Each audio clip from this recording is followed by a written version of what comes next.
Hello बच्चों, कैसे हो?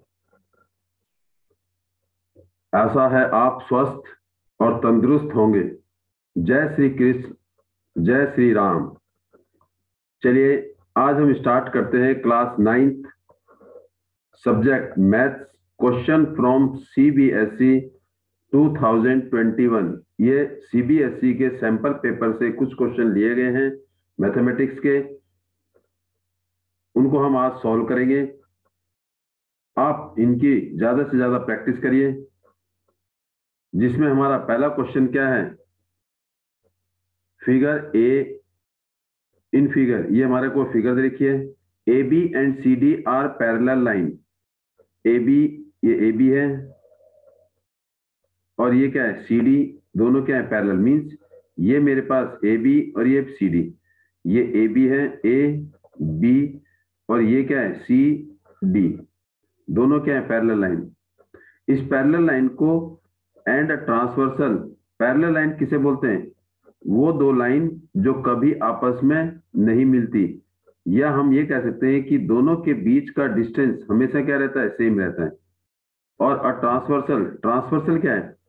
Transversal is the line which intersect any two other line. Two या दो से ज्यादा लाइन को काटती है।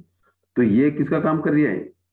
ट्रांसवर्सल का। कौन? ई एफ इज ट्रांसवर्सल, जो ए बी और सी डी को कहां पर काट रही है? पी में और क्यू पॉइंट पर। फिर उसके बाद ये कह रहा है कि respectively angle A P R.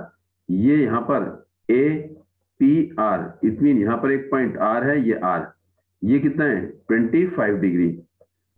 Are Q C 30। R Q C, इसका मतलब आर ये रहा, क्यू इसको मिला दिया, और सी ये रहा है। तो R Q C this is 30 degree. ये क्या है मेरे पास? 30 degree. And C Q F. C ये रहा, क्यू ये रहा, और एफ ये है। तो सी क्यू एफ, ये एंगल, ये वाला एंगल सी क्यू और ये एफ, ये हमारे पास क्या है? 65 डिग्री। ये हमें दे रखा है। तो हमने किसकी वैल्यू निकालनी है? एक्स और वाई की। तो ये मेरे पास क्या है? एक्स, और ये क्या है? वाई। तो हमें एक्स और वाई की वैल्यू निकालनी है। तो कैसे निकालेंगे? देखिए ध्यान से। सबसे पहले हमारे पास जो वैल्यू दे रखी है उसे चेक करेंगे। अगर ये लाइन और दो पैरेलल लाइन है, दो पैरेलल लाइन है, फॉर एग्जांपल यहाँ पर दो पैरेलल लाइन है, उनको कोई ट्रांसवर्सल कट करता है, तो ये वाला एंगल इक्वल टू क्या होगा? इसके। क्यों? Corresponding angle. तो व्हेन, जब दो पैरेलल लाइन को एक ट्रांसवर्सल इंटरसेक्ट करती है, तो कंडीशन क्या होती है? First, interior alternate interior angle are equal. Alternate means A are equal. दूसरा, corresponding angle are equal. Corresponding angles are equal. तीसरा, सम ऑफ को interior angle is 180। Sum of को इंटीरियर एंगल। अब होते क्या है? ये वाला एंगल, ये हमारा क्या है? ये हमारा क्या है? Corresponding angle. कॉरेस्पॉन्डिंग एंगल, जैसे हमारे पास ये फिगर है, दोबारा देखिए, ये हमारे पास फिगर है, ताकि आपको एक क्वेश्चन, सारे क्वेश्चन आपको क्लियर हो जाए। देखो, अगर ये दो पैरेलल लाइन है और ये मेरे पास ट्रांसवर्सल है, तो अगर इसको नाम दिया 1 2 3 4 5 6 7 और ये 8, तो जो एंगल 1 है वो किसके इक्वल होगा? 5 के। क्यों? Corresponding angle. 4 किसके इक्वल होगा? 8 के। Corresponding angle. ये दोनों क्या है? Corresponding angle. यहाँ पर 2 किसके इक्वल? 6 के। और 3 किसके इक्वल? 7 के। क्यों? Corresponding angle. ये हमारे कॉरेस्पॉन्डिंग एंगल होंगे। कॉरेस्पॉन्डिंग एंगल्स क्या होते हैं? इक्वल होते हैं जब दो पैरेलल लाइन को एक ट्रांसवर्सल इंटरसेक्ट करती है। तो आपको ये पहला पॉइंट पता लग गया, कॉरेस्पॉन्डिंग एंगल। दूसरा, अल्टरनेट इंटीरियर एंगल, वो कौन से होते हैं? और जहां जेड के कॉर्नर वाले हमेशा क्या होंगे? अल्टरनेट इंटीरियर एंगल बनाएंगे। जेड बन गया, तो 3 और 5 ये अल्टरनेट इंटीरियर एंगल है, और दोनों एंगल आपस में सेम रहेंगे। दूसरा जेड अगर देखते हैं तो उल्टा देखो, ये रहा जेड का कॉर्नर। एक कॉर्नर ये है और एक कॉर्नर ये है, दोनों आपस में इक्वल। Alternate interior angle. तो 3 इक्वल टू 5, 4 इक्वल टू 6। अब बचा सम ऑफ क्वांटिटी। 4 और 5 ये ट्रांसवर्सल के सेम साइड बन रहे हैं और इन पैरेलल लाइन के अंदर बन रहे हैं, तो इन्हें बोलेंगे को इंटीरियर एंगल। 4 और 5 को इंटीरियर एंगल, 3 और 6 को इंटीरियर एंगल। तो इन दोनों एंगल का सम क्या होगा? 180 होगा। अब जैसे इस क्वेश्चन में दिया गया है, अब इस क्वेश्चन में क्या है, देखिए ध्यान से, हमें निकालनी किसके लिए, एक्स की और वाई की। तो सबसे पहले पॉइंट हम देखेंगे, दो पैरेलल लाइन जो हमने अभी पढ़ी है उसमें कौन से दो एंगल आपस में इक्वल या कौन सी प्रॉपर्टी लगती है। ये लाइन क्या है, A B is parallel to C D और ई एफ इज ट्रांसवर्सल। तो ये पूरा एंगल कौन सा, ये वाला एंगल, इसका नाम ए पी क्यू, ये वाला angle A P Q, angle A P Q, angle A P Q equal to किसके इक्वल, इसके इक्वल, सी क्यू एफ के इक्वल, सी क्यू एफ के। तो एंगल सी क्यू एफ, क्यों, corresponding angle A Q A P Q, ये वाला angle किसके बराबर है, 25 plus Y, 25 plus Y is equal to C Q F, जो हमें दे रखा है 65। तो यहां से y की वैल्यू निकाल लेंगे, y is equal to 65 minus 25 is equal to 40। तो y कितना आ गया, 40। तो y 40 किसमें दे रखा है, ये वाला ऑप्शन में, सी डी। तो ए की ऑप्शन है हमारे पास, तो आंसर क्या आ जाएगा इसका, डी आ जाएगा। फिर भी हम y x निकालते हैं, तो हमारे पास आंसर तो डी आ गया, फिर भी कंफर्म करने के लिए हम x की वैल्यू भी चेक करते हैं। चलिए करते हैं चेक, x निकालना है ये रहा। तो ये कैसे निकालेंगे, अगर आप देखोगे ये मेरे पास क्या है, ट्राइंगल है। अब यहां पर देखिए ट्राइंगल है हमारे पास, ये हमारे पास ट्राइंगल, इसको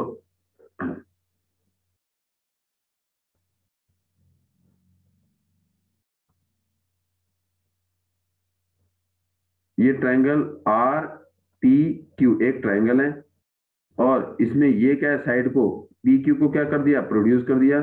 तो ये वाला एंगल क्या है, एक्सटीरियर एंगल, क्या है ये, एक्सटीरियर एंगल। और एक्सटीरियर एंगल किसके इक्वल होता है, sum of interior opposite angle, mean एक इंटीरियर अपोजिट एंगल x है, एक इंटीरियर अपोजिट एंगल y है। तो x plus Y is equal to ये एंगल 65 प्लस 30। तो x plus Y interior opposite angle is equal to exterior angle 30 plus 65, इसे बोलेंगे exterior angle is equal to sum of interior opposite angle. तो x की value हमें निकालनी है, और y की वैल्यू कितनी है, 40 इज इक्वल टू 60 में 5 में 30 ऐड कर दिया 95, और ये प्लस का है, इधर जाके माइनस का हो जाएगा। तो x is equal to 95 minus 40, तो x इज इक्वल टू कितना हो गया, 55। तो वैल्यू ऑफ x इज 55, जो आपने पहले ही कौन सा आंसर बता दिया था इसका, डी। चलिए मूव करते हैं क्वेश्चन नंबर सेकंड में। The linear equation, linear means जिस में डिग्री क्या होती है, 1। इसका मतलब degree of a variable is 1, means वो इक्वेशन जिसमें हाईएस्ट पावर या डिग्री क्या होगी, 1 होगी, उसे हम बोलेंगे linear equation. Such that each point on the graph has ordinate, ordinate mean y axis, ordinate mean y axis is, ordinate is 5 times mean multiply its abscissa, abscissa mean x axis, abscissa mean x axis। तो abscissa का मतलब हो गया x axis, तो ये होगा 5 time the x axis। तो क्या इक्वेशन बनेगी, y is equal to 5x। तो हमारी इक्वेशन बन जाएगी y is equal to 5x, option number A, it is option number A. अब move to question number next. The length of the 3 side of a triangle, ये हमारे पास एक triangle है जिसमें क्या कह रहा है, 3 साइड हमें दे रखी है। अब 3 साइड ए बी सी, और इसमें क्या दे रखी है हमारे को, एक 24 सेंटीमीटर, 32 मीटर है, सॉरी 32 मीटर और 40 मीटर, ये हमें 3 साइड दे रखी है ट्राइंगल की। अब उसने क्या पूछा है इसमें, फाइंड इट्स एरिया। देखिए अगर 3 साइड अलग अलग है और ये हमारा क्या है, स्केलिन ट्राइंगल, तो हीरोन्स फॉर्मूला से निकलेगा। लेकिन हीरोन्स फॉर्मूला से सॉल्व करने से पहले आप एक आसान तरीका ट्राई करेंगे, अगर वो आ जाता है तो आसान तरीका रहेगा। कैसे, कि ये जो 3 साइड हैं, क्या ये पाइथागोरियन ट्रिपल बना रही है। अगर ये पाइथागोरियन ट्रिपलेट बना रही है तो हमारा एरिया बड़े आराम से निकल जाएगा। कैसे, मींस बड़ी साइड का स्क्वायर अगर इन दोनों साइड के स्क्वायर के सम के बराबर है, तो ये क्या बन जाएगी, पाइथागोरस थ्योरम बन जाएगी, और पाइथागोरियन ट्रिपलेट बन जाएगा। और जिसमें क्या, पाइथागोरियन ट्रिपलेट एप्लीकेबल किसमें, राइट एंगल ट्राइंगल में। तो सबसे पहले हम इसमें चेक करेंगे पाइथागोरियन ट्रिपलेट। तो 40 का स्क्वायर चेक करते हैं, सबसे बड़ी साइड 40 स्क्वायर है, इज इक्वल टू 24 का स्क्वायर प्लस में 32 का स्क्वायर, 40 का स्क्वायर, 4 का स्क्वायर, इसका तो 40 इंटू 40 हो जाएगा, 40 into 40 is equal to 24 into 24, और फिर प्लस में 32 इंटू 32, ऐसे मल्टीप्लाई करेंगे तो 40 इंटू 40 क्या होगा 1600 इज इक्वल टू 24 को 24 से मल्टीप्लाई करेंगे तो 576, प्लस 32 को 32 से करेंगे 32 इंटू 32, 2 2 जा 4, 2 को 3 से मल्टीप्लाई, 2 3 जा 6, 6 आ गया, 6 का डबल कर दो 12, 12 का 2, और ये क्या बचा 1 कैरी ऑन, 3 3 जा 9, 9 और 1 10, तो कितना गया 1024, तो 1600 इज इक्वल टू 1024 में 576 का कर दिया प्लस कर दिया, तो 0060, तो तीनों दोनों आपस में क्या आ गए सेम आ गए, तो इसका मतलब ये हमारा क्या बन रहा है राइट एंगल ट्राइंगल। तो राइट एंगल ट्राइंगल बन रहा है, तो जो सबसे बड़ी साइड है वो हमारी हाइपोटेन्यूज कहलाएगी, ये हमारी हाइपोटेन्यूज कहलाएगी, और बाकी क्या होगा हमारा एक बेस और एक परपेंडिकुलर। तो हाइपोटेन्यूज के सामने का एंगल क्या होगा हमेशा 90 डिग्री, और हमेशा 90 डिग्री जहां पर बनती है वो दो साइडों की वजह से बनती है, तो उनमें एक बेस होती है और एक क्या होता है परपेंडिकुलर, परपेंडिकुलर लेग्स भी बोलते हैं। तो ये हमारा राइट एंगल ट्राइंगल है, तो सीधा एरिया निकालने के लिए हम क्या निकालेंगे, area of triangle A B C, तो हम क्या लगाएंगे राइट एंगल ट्राइंगल का फॉर्मूला लगा देंगे, half base into height, half base into height, Heron's फॉर्मूले की जरूरत नहीं है। अगर दोनों इक्वल नहीं आते, अगर ये दोनों इक्वल नहीं आते तो हम क्या करते हीरोन्स फॉर्मूले से करते, किससे करते हीरोन्स फॉर्मूले से। अगर दोनों इक्वल आ रहे हैं तो हमें हीरोन्स फॉर्मूला नहीं लगाना है, सीधा राइट एंगल ट्राइंगल लगाना है, हाफ बेस इंटू हाइट, ये हमारा बन गया हाफ बेस इंटू हाइट। तो हाइट इसका मतलब एरिया हाफ, बेस क्या है हमारा 24 और हाइट क्या है 32, तो इंटू में 24 इंटू में 32, तो इसको मल्टीप्लाई कर देंगे, ये 12 आ गया, 12 को 32 से मल्टीप्लाई, 12 टू जा 24, टू 384 मीटर स्क्वायर, तो इसका मतलब एरिया हमारे पास आ गया 384 metre square, option is C.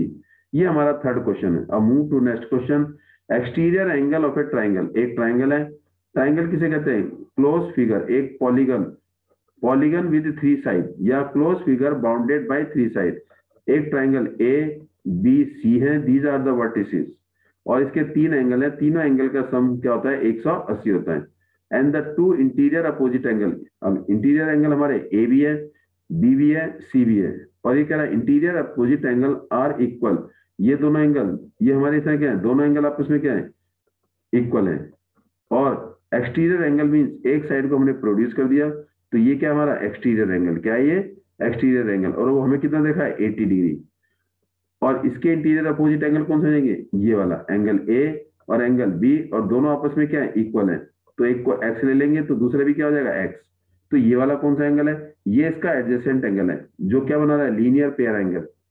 The exterior angle, triangle की किसी भी एक साइड को प्रोड्यूस करते हैं तो उस पर जो एंगल बनता है वो हमारा क्या बन जाता है एक्सटीरियर एंगल, वो कितना है 80, and to interior opposite angle, इसके अपोजिट में जो इंटीरियर एंगल है वो आपस में क्या है इक्वल है, तो ये भी एक्स है ये भी एक्स है, तो angle A equal to angle B equal to x, और एक्सटीरियर एंगल हमारे पास 40 है, तो हमें पता है कि sum of interior opposite angle is equal to the exterior angle, तो angle A plus angle B, इसका नाम दे देते हैं डी, तो ये आ गया हमारे पास angle A plus angle B is equal to angle A C D, reason exterior angle of a triangle, exterior angles of triangle, तो इसका मतलब ए कितना मेरे पास एक्स, बी कितना है एक्स, और ए सी डी कितना है 80, तो x प्लस एक्स 2x हो गया इज इक्वल टू 80, तो x कितना आ गया मेरे पास 80 अपॉन में 2,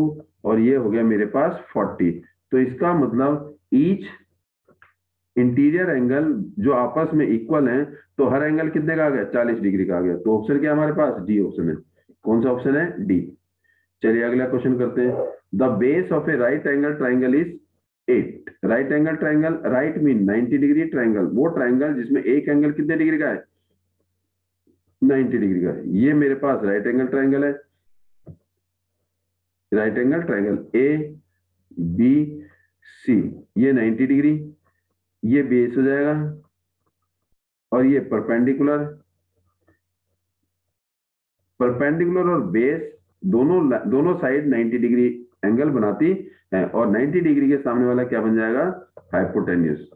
तो राइट एंगल ट्राइंगल में हमारा क्या लगती है, पाइथागोरस थ्योरम। और इसने क्या रखा है, the base of the right angle triangle, base कितना है हमारे पास 8 एंड हाइपोटेन्यूज इज 10 दे रखा है, ये हमें 10 सेंटीमीटर। तो हमें क्या निकालना है, एरिया। एरिया क्या होता है, half base into height, height mean perpendicular. तो हमारे पास परपेंडिकुलर है नहीं, तो उसके निकालने के लिए क्या करेंगे, पाइथागोरस थ्योरम लगाएंगे। तो पाइथागोरस थ्योरम क्या है, सम ऑफ द बेस का स्क्वायर प्लस में परपेंडिकुलर का square, sum of the square of base and perpendicular. तो इट मीन ए बी का स्क्वायर, बेस जिसे बोल रहे हो आप, और परपेंडिकुलर क्या हमारे पास, BC, BC is perpendicular, BC का square is equal to hypotenuse AC का स्क्वायर। ए बी कितना है हमारे पास 8 का स्क्वायर, और बीसी कितना है मेरे पास पता नहीं है, निकालना है, इज इक्वल टू एसी हमारे पास क्या है 10 का स्क्वायर, और 8 का स्क्वायर 64 प्लस में BC square is equal to 100। तो BC square is equal to 100 में से क्या माइनस किया 64, तो BC square is equal to 36। तो बीसी क्या आ जाएगा हमारे पास रूट में 36, और रूट 36 क्या होता है 6 होता है, क्या होता है 6 सेंटीमीटर। और वैसे भी आप एक याद करने की हैबिट बना लो कि पाइथागोरियन ट्रिपलेट होते कौन कौन से, 2 3 5, 3 4 5। पहला पाइथागोरियन ट्रिपलेट क्या होगा 3 4 5। अगर मान लो 3 4 दे रखा है तो इसका मतलब हाइपोटेन्यूज क्या होगा 5 ही होगा। 3 4 5, 5 12 13, और आपने एक अभी किया देखो ध्यान से, एक क्या मेरे पास 8, ये 6 और ये 10, और 5 12, ये आप 3 4 याद कर लीजिए ताकि आपको आसानी रहे। जैसे भी आपने एक और किया था 24 32 और कौन सा 40, ये भी क्या बनाता है पाइथागोरियन ट्रिपलेट बनाता है, ताकि आपको आसानी रहे कि पता लग जाएगा कि ट्राइंगल की कौन सी साइड होनी चाहिए जो राइट एंगल ट्राइंगल बनाता है, ताकि हम हीरोन फॉर्मूला से एरिया निकालने से बच जाए। तो बीसी मेरे पास क्या आ गया 6 सेंटीमीटर आ गया। तो पूछा क्या है एरिया, एरिया निकल गया आपका। एरिया क्या होता है half base into height, base क्या है मेरे पास ए बी, और हाइट क्या है बीसी, तो half A B into BC, A B into BC. तो ए बी कितना है मेरे पास 6, नहीं सॉरी ए बी कितना है 8 सेंटीमीटर, और बीसी कितना है 6, तो ये कट हो गया 2 1 2 2 4 8, 6 into 2 4 is equal to 24 centimetre square. तो हमारे पास जो ऑप्शन है वो क्या है बी है। इस तरीके से हम एरिया आराम से निकाल सकते हैं। क्वेश्चन नंबर नेक्स्ट,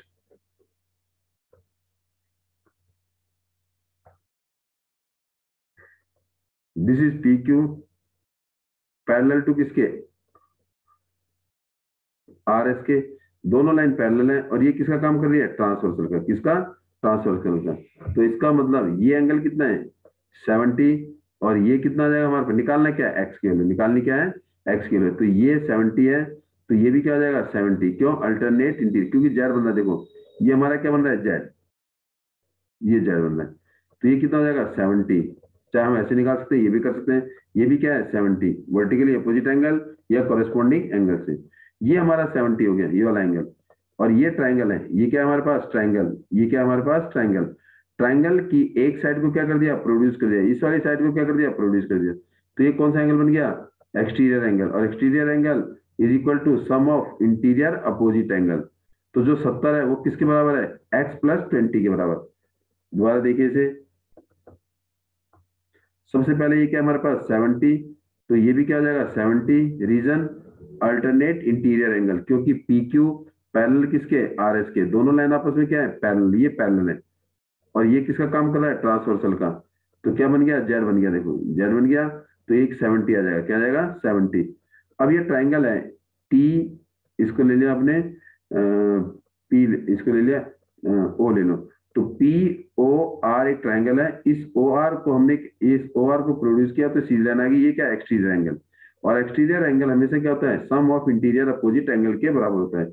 इस एंगल को छोड़ के ये हमारा क्या एडजेसेंट एंगल, जो उसके साथ एडजेसेंट एंगल बन रहा है उसको छोड़ के बाकी जो ट्राइंगल के बचे हुए दो एंगल हैं उन दोनों एंगल का सम एक्सटीरियर एंगल के बराबर होगा। तो x plus twenty is equal to कितना आ जाएगा 70 आ जाएगा। तो x is equal to 70 minus 20, तो x इज इक्वल टू कितना आ जाएगा मेरे पास 50 डिग्री। तो ये मेरे आराम से आ जाएगा। तो इस तरीके से हम क्वेश्चन को कर सकते हैं। दोबारा देखिए, ये 70 क्यों, अल्टरनेट इंटीरियर एंगल, जेड बन रहा है 70, देखो जेड बन रहा है, ये 70 आ गया। अब ये क्या मेरा एक्सटीरियर एंगल, देखो ये एक्सटीरियर ट्राइंगल ले रहा, ये ट्राइंगल है, ये मेरे पास क्या है, ट्राइंगल है। और इस ट्राइंगल की ये वाली साइड को हमने क्या कर दिया, प्रोड्यूस कर दिया, 70 आ गया। ये जो 70 है इन दोनों एंगल के सम के बराबर है। तो x plus 20 is equal to 70 reason exterior angle. तो एक्सटीरियर एंगल हो गया, एक्सटीरियर एंगल। और इसमें हम किसकी वैल्यू, x की वैल्यू निकाल देंगे। 70 माइनस 20 इज इक्वल टू 50। ये हमारा आंसर आ गया सी। इस तरीके से हम आराम से निकाल सकते हैं। लेकिन हमें एक चीज ध्यान रखनी चाहिए, अगर कोई भी दो पैरेलल लाइन को एक ट्रांसवर्सल काटती है तो अल्टरनेट इंटीरियर एंगल इक्वल होते हैं, कॉरेस्पॉन्डिंग एंगल्स इक्वल होते हैं, और सम ऑफ को इंटीरियर एंगल 180 होता है। सम ऑफ को इंटीरियर एंगल इज 180। ये तीन आपको कॉन्सेप्ट ध्यान रखने पड़ेंगे। चलिए move to next question. Find the value of 32 की पावर 1/5, 7 माइनस 7 की पावर 0, प्लस में 64 की पावर 1/2। अब यहाँ पर क्या है, 1/5 है, तो 32 के बनाएंगे फैक्टर, इस हिसाब से बनाएंगे ताकि कोई भी प्राइम नंबर कितनी बारी आ जाए, 5 बारी आ जाए। देखते जरा, 2 32 को 2 से डिवाइड करेंगे 16, 16 भी 2 की टेबल में आता है, 8 भी 2 की टेबल में आता है, 4 भी 2 की टेबल में आता है, 2 2। तो कितना हो गया, 1 2 3 4 5। तो 32 को मैंने लिख दिया 2 की पावर 5 और इसकी पावर 1/5, प्लस किसी की पावर 0 हो, x की power 0 is equal to 1, minus 100 की पावर 0 वो भी 1, और 100 की पावर 0 वो भी 1। चाहे वैल्यू नेगेटिव है चाहे पॉजिटिव, वैल्यू विल बी 7 की पावर माइनस 7 की power 0 is equal to 1, plus 64 किसका स्क्वायर होता है, ए स्क्वायर है। तो 64 8 इंटू 8 इज इक्वल टू 64। तो इसका मतलब 8 की पावर 2, 8 की पावर 2, और बाहर क्या आ गया 1/2। हमने एक लॉ पढ़ा एक्सपोनेंट का, x की पावर a इंटू में b is equal to x a b, दोनों को मल्टीप्लाई। तो इसका मतलब 5 किससे मल्टीप्लाई होगा, 1/5 से। 2 की पावर 5 इंटू 1/5 प्लस 1 प्लस 8 की पावर 2 इंटू 1/2, ये 2 से ये 2 कट, ये 5 से ये 5 कट, 2 की power 1 plus 1 plus 8, 8 plus 1 9, 9 plus 2 11। ये मेरे पास क्या आ जाएगा, 11 आ जाएगा आंसर। आंसर इज सी। तो आंसर इज सी आ गया। इस तरीके से हम आसान तरीके से क्वेश्चन कर सकते हैं। Thanks for watching video. Please like share, और जिन्होंने सब्सक्राइब नहीं किया सब्सक्राइब कर दीजिए, and share as maximum as to your friend and to the other sources, that will be beneficial for the other also. Thanks for today to join us. Please like, share and subscribe the channel. Thank you.